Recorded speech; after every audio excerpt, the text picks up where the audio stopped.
Just before Christmas, I made my way to Somerset. Now, typically when I visit, it's during the summer months, where the Somerset levels are dry and grassy, but in the winter, especially a wet winter like the one we are having here in England, it isn't quite the same.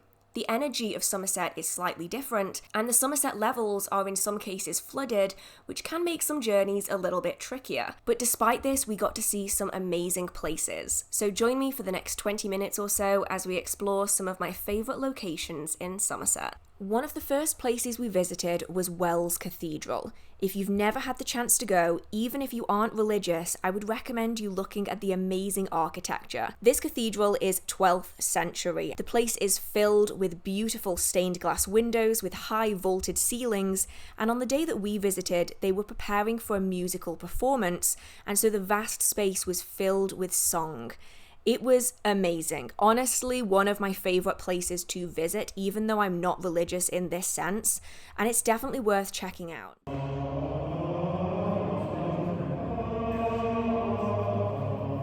One interesting aspect of the interior of the cathedral are actually the stained glass windows.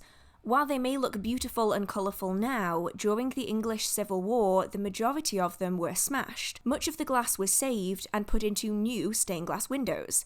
However, people didn't know where individual sections of glass came from, and so now you have these beautifully fragmented, colourful stained glass windows with little to none of their meaning remaining. And I think that's beautiful in a way, of using something that was created through destruction to make something truly beautiful. If you plan on making a visit yourself, I would thoroughly recommend checking out the astronomical clock. This clock dates back to around 1390, and it's one of the oldest medieval clock faces in the world. Every 15 minutes, there is a jousting match that happens by two animatronics above the clock. The same one is knocked off their horse every single time, and it is not only gorgeous to look at, but the complexity of the bell ringing, the connection to the clock on the exterior of the cathedral, and all of the astronomical placements which show the thinking of the time period of the Earth being the centre of the universe, make this something that I would recommend anyone go to see if you are in the area. And just a side note, the cathedral has a cat. Like a legit cat lives in the cathedral, and that has got to be the best thing ever. Plus it's really cute, and I wanted to pet it, but I didn't want to disturb its peace, so I left it be. The outside is also very intricate and interesting and includes holes that go through to the inside of the cathedral. This is where trumpets were played out through the walls of the cathedral to the people outside, specifically to the people who were buried in the graves outside that is now simply a grassy field.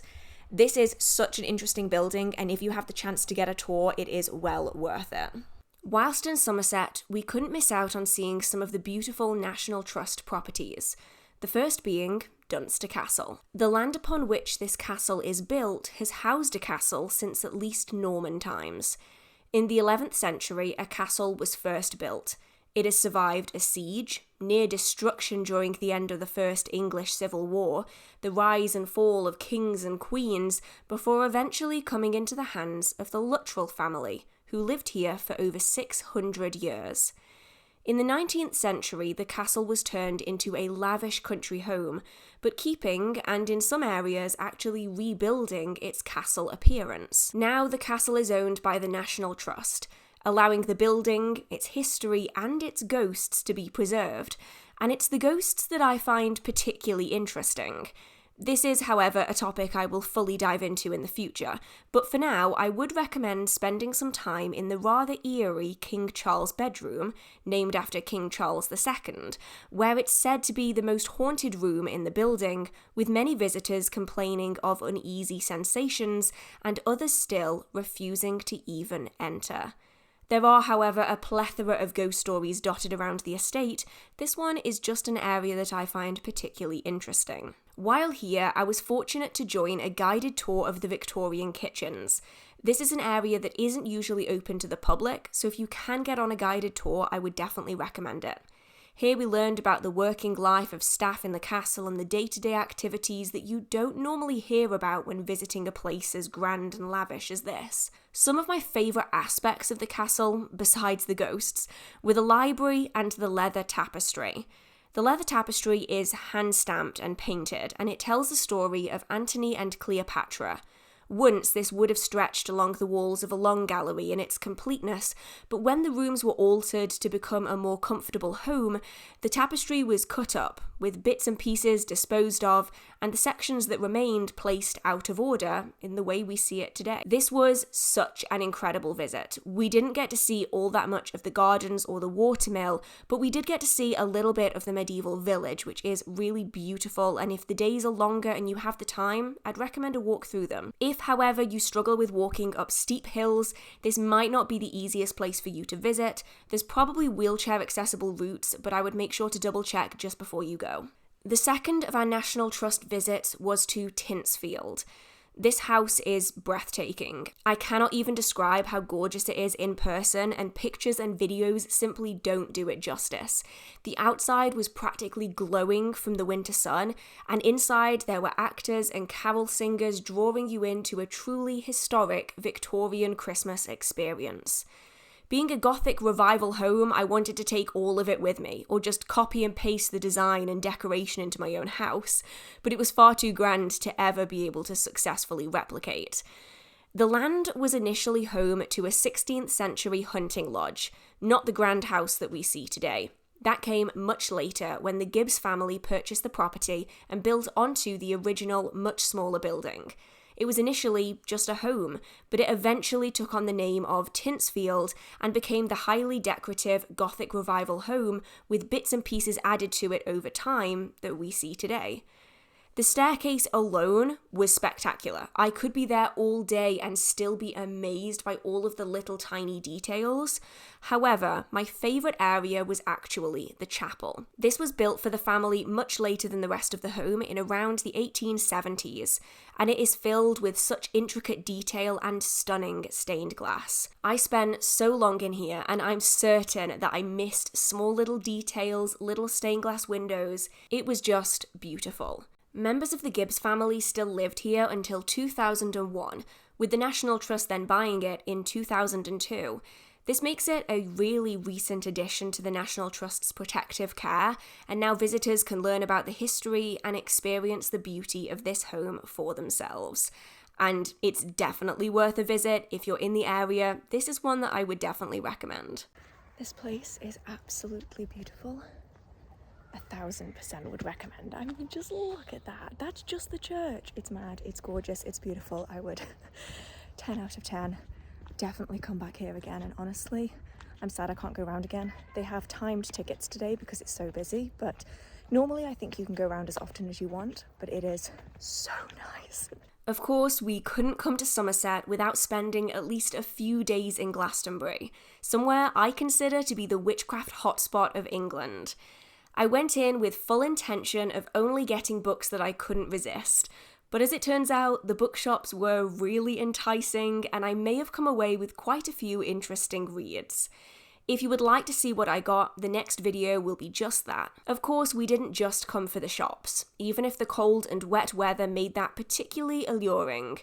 We also did some exploring, heading out to the White Spring, my favourite place in Glastonbury, to spend some time in liminality and surrounded by like-minded people and beautiful altars.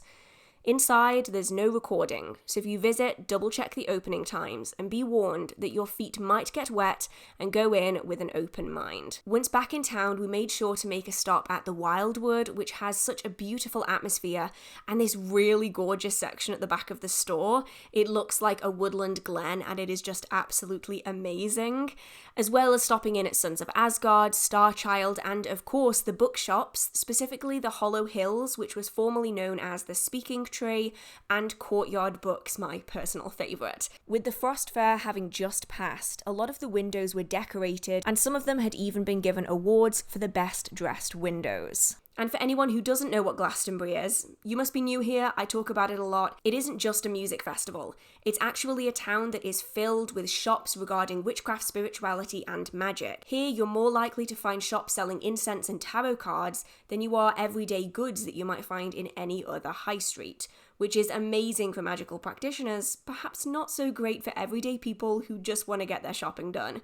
But either way, it's a really interesting place, and even if you aren't interested in witchcraft, it's just a really cool place to check out. After spending a few days in Glastonbury, we did manage to get back out into the countryside again for our final National Trust property of the week, Montacute House. This is a late Elizabethan manor, and it is really beautiful in the sunshine. But today was bitterly cold with a freezing wind, and the house wasn't much warmer, but it was still a great visit. In the season that we went, the upstairs of the house wasn't open to the public, but the downstairs was beautiful with its decorated trees and my favourite room, which contains a tapestry. This room is of course my favourite because of how atmospheric it is, with the lights pointing up to the intricate night in a field of flowers, which was created in around 1477. This is the only house that I would say is better in the summer than any other time of year. Of course, all houses with gardens are going to be really lovely in warm weather when the sun's shining, but so many of them are good all year round. Because the upstairs has been closed for the latter part of 2023, and it simply was so cold, I'd say this is one that you're better leaving till the summer months when you can fully appreciate the gardens and the outside space as well. And if you're only going to visit one National Trust property while you're in Somerset, personally, I would recommend going to Tynesfield. This was my favourite. I could go back there time and time again and I would still be excited about it. And at different times of the year, the rose gardens and just the rest of the gardens are going to look really beautiful. I would then follow it up with Dunster Castle because that one is just gorgeous and I would love to do a ghost experience there. I think it would be so atmospheric and I'd love to just see how the energy changes when the sun goes down. But alas, I don't think that's something that you can actually do. But it would be really cool. On the way back, we decided to stop at Burrow Mump. This is a site a lot like the Glastonbury tour, except we've never been here before. The earliest reference to a church on Burrow Mump is by William of Worcester in 1480. It was dedicated to St. Michael. The church was built on the hilltop for practical reasons, although such sites often attracted shrines, temples, and churches throughout pre-Christian and Christian times. What we do know, however, is at some point in time the church fell into ruin. We aren't sure how, and we aren't sure why. What I can say for certain, though, is that this place is beautiful. It was a really crisp winter afternoon, the sun was starting to set, and for once the clouds were not filling the sky, and we were able to get this beautiful sunset view across the Somerset levels. If you find that Glastonbury tour is a little bit too crowded for your liking, and you want somewhere with maybe a little less spiritual significance, then this could be a really beautiful place to go. While we were there, the car park had maybe 1 or 2 cars on there, and while we were walking up there, we encountered more sheep than we did people. It is so gorgeous, definitely worth a trip, especially if you live in the area and you've never been. Give it a go on a quiet, still afternoon, and you'll probably find yourself at peace while sitting at the top. On the final day of our visit, we headed back to Wells to visit the Bishop's Palace. Now, this isn't owned by the National Trust or the English Heritage, it's actually privately owned, and so it's somewhere that we don't often visit, but it's well worth the trip if you do decide to go. On this particular day, we went specifically because they were having a garden of lights, but the interior of the building was so beautiful, as were the external gardens. This is a really old building with a lot of rich history. It's been home to the Bishop of Bath and Wells for over 800 years. And while it hasn't always been the same bishop, though that would certainly be interesting, inside it does go through an entire breadth of history from the very start of the building's existence all the way up to modern day, and everything that this building has gone through. Through the death of the bishop and his wife, through a chimney falling through the ceiling during a storm, all the way up to the First and Second World Wars, where girls were brought in as a boarding school for safety so they could continue to learn. This building has such a rich history and it is beautifully decorated, especially the 2 dining areas. The one on the ground floor is more like a medieval dining room, and during our visit it was decorated for Christmas. Upstairs you have a slightly more modern, if ever more intricate dining room that is beautifully decked out with blue wallpaper. It is really, really beautiful. If I could take all of this design and stick it into my own house, I would. Minus all of the paintings of bishops. I think that could be kind of weird. But regardless, this was such a lovely visit. The grounds are also really beautiful, though during the winter they do close early because there's quite a lot of open water, and the last thing they want is someone having an accident and falling in when it starts going dark. But it is definitely somewhere I'd go back to again, and the Garden of Lights was stunning.